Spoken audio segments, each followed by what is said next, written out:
ওই যে মন্দির দিয়েছে ওই মন্দিরের ওদের প্রোটেকশন, কিন্তু এই নদীতে এখান থেকে ভিতর দিয়ে ঢুকে যাবে, ঢুকে গেলে মন্দিরে চলে যাবে। হ্যাঁ ঢুকে যাবে। শুধু এখানে আমাদের এই যে গ্রামের লোকেরা বালি খালের একটা ইয়ে করেছিল, তা সে তো হয়নি, তা ওই জায়গায় রাস্তা যাওয়ার জন্য বস্তা দেওয়া ছিল, ওই জায়গাটার জন্য আটকে গিয়েছে।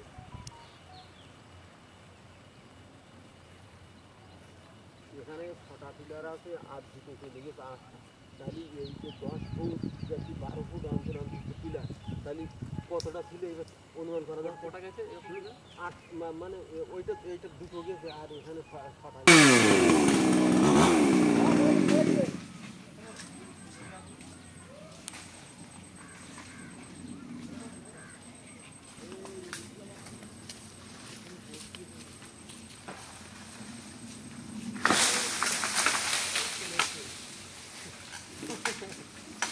থাকলে উড়ে দিতে পারে।